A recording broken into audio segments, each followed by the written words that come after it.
धन्यवाद करती हूँ सुंदर समय के लिए, उसकी संगति के लिए, उसकी करुणा और दया के लिए और हर एक आशीष और बरकत के लिए जो उसने हम पर दी और हम धरती पर जिंदा है और आप सबको भी उसने संभाला है। और हम परमेश्वर के वचनों का अध्ययन कर रहे हैं और सुन रहे हैं और आने वाले समय के बारे में हम लोग जान रहे हैं कि क्या क्या परेशानियाँ पृथ्वी पर परमेश्वर यहोवा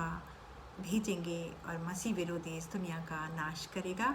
और बहुत सारे लोगों का मारा जाएगा, कुछ परमेश्वर कुछ मसीह विरोधी।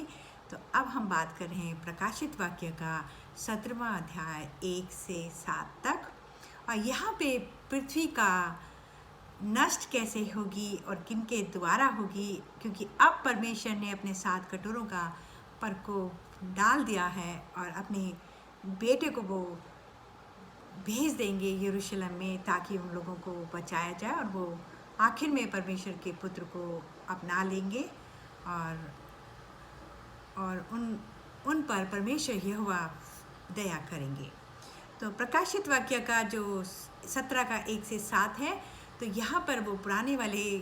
जो स्वर्गदूत हैं जो परमेश्वर के पास हमेशा खड़े रहते हैं, वो एक स्वर्गदूत धरती पर आता है और यूहन्ना जो हैं दर्शन देख रहे हैं। और यहाँ पर वो जो दर्शन देखते हैं वो अब जंगल में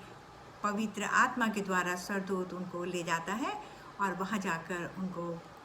खड़ा कर देता है। तो यूहन्ना जो है वहाँ देखते हैं कि बहुत सारा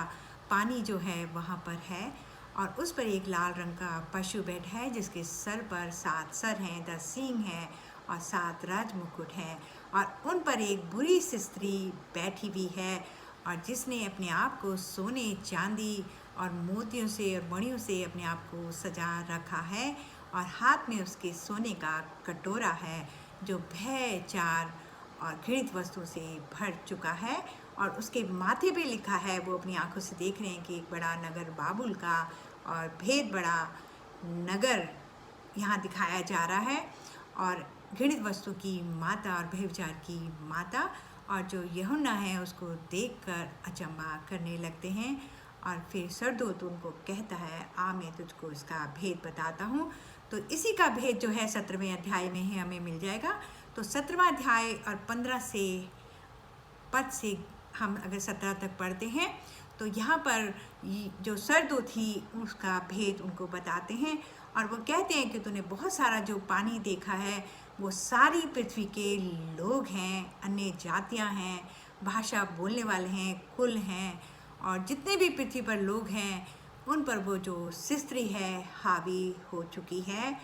और जो तूने पशु देखा है वो हम जानते हैं, वो शैतान के बारे में दर्शाया जा रहा है यहाँ पर। और जो पहला वाला पशु था जिसके पास 7 सर, 10 सींग और 10 राजमुकुट थे, वो देशों के बारे में बताया जा रहा है और वो सब मिलकर एक हो गए, यानी कि जो इब्लिस शैतान भी है और देश के राजा भी हैं और ये पृथ्वी भी है, ये अब पाप से भर चुकी है और परमेश्वर जो है अब इसका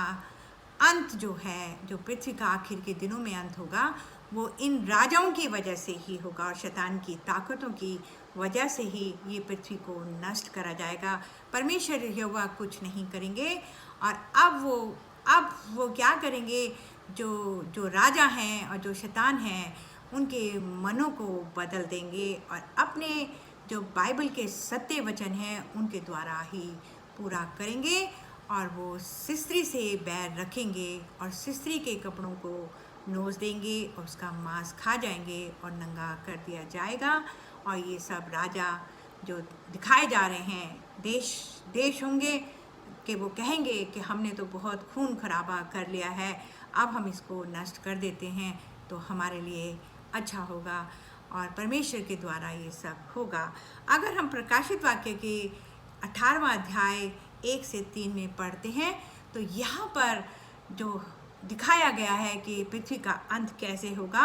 तो अब यूहन्ना एक और दर्शन देखते हैं कि एक स्वर्गदूत जो है नीचे स्वर्ग से आता है और उसके पास अधिकार दिया जाता है कि पृथ्वी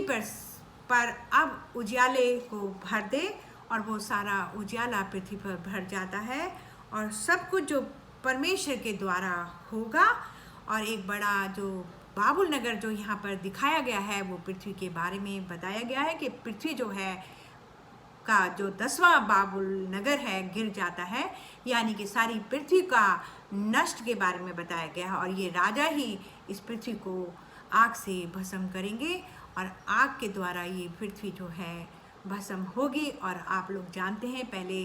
जो दुनिया थी वो परमेश्वर यहोवा ने पानी के द्वारा भस्म करी थी और ये दूसरी बार आग से होगा। और आज ये भी आप जानते हैं कि चारों तरफ जितने भी देश हैं पावरफुल, उनके सब पास बड़े बड़े हथियार हैं, परमाणु बम हैं, और वो एक दूसरे पर ही छोड़ देंगे, जिसको हम महायुद्ध बोलते हैं। और तीसरा वर्ल्ड वार भी कहा गया है। और ये सब जो होगा यरूशलेम से ही शुरू होगा और यरूशलेम में ही ये राजा लोग होंगे जो वहाँ पर लड़ाई कर रहे होंगे। और प्रभु यीशु मसीह का भी वहाँ पे आना आएगा। और फिर हम देखते हैं इसी चैप्टर को अगर हम आखिर तक पढ़ेंगे तो इसमें लिखा है कि एक ही दिन में पृथ्वी पर बड़ा भूकंप आएगा और आग से इसको ख़त्म कर दी जाएगी और पृथ्वी जो है शोक में बदल जाएगी। और ये राजा जो हैं देश के वो लोग करेंगे, जो बड़े बड़े पावरफुल कंट्रियां हैं वो लोग ही इसको नाश कर देंगे। परमाणु बम के द्वारा भी हो सकती है। और आगे फिर हम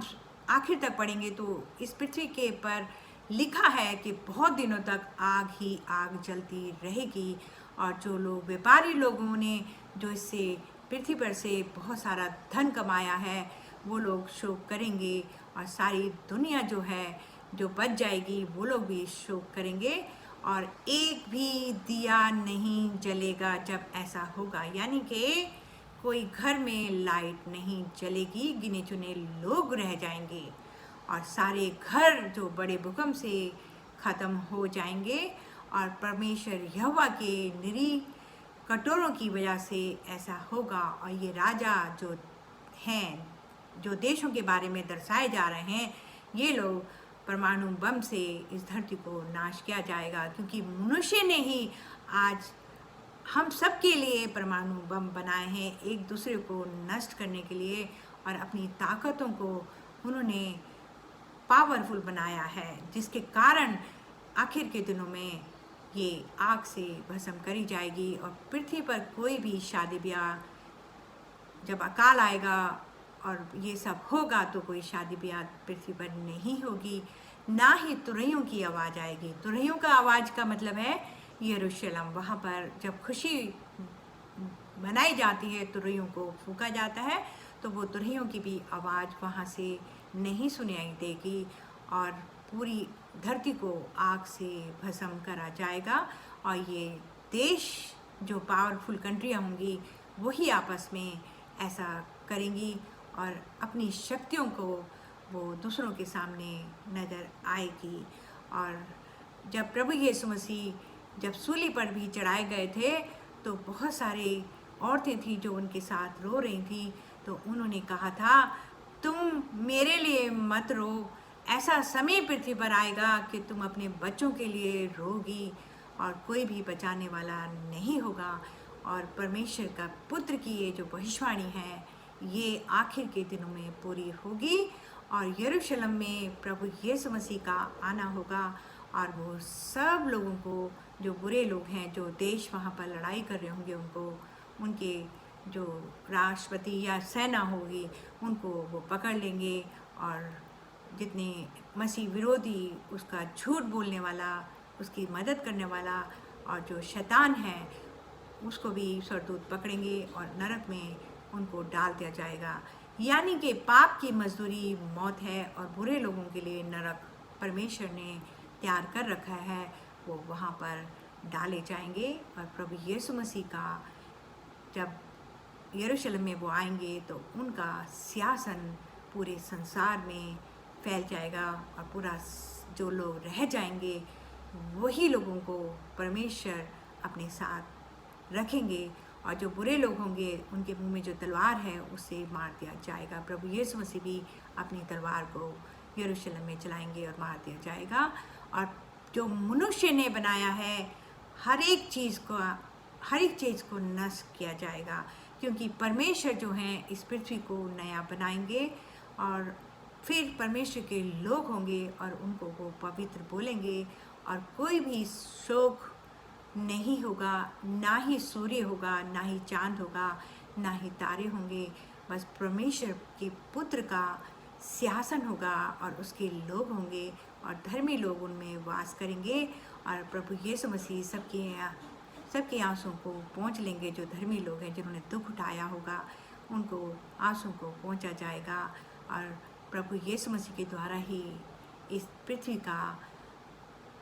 पर अपना सिंहासन आ जाएगा और 1000 साल तक वो राज्य करेंगे। परमेश्वर हम सबको बहुत बड़ी आशीष दे। इन भेदों को परमेश्वर ने खोला है और परमेश्वर मुझे भी आशीष दे ताकि मैं ये बाइबल के जो अनमोल वचन हैं जो सोने से भी कीमती हैं वो आप तक पहुंचा सकूं। और मेरे लिए भी प्रार्थना करें कि प्रभु मुझे हर एक परेशानी से बचाए और मेरे परिवार को भी। प्रभु यीशु मसीह के वसीले से मांगते हैं, आमीन।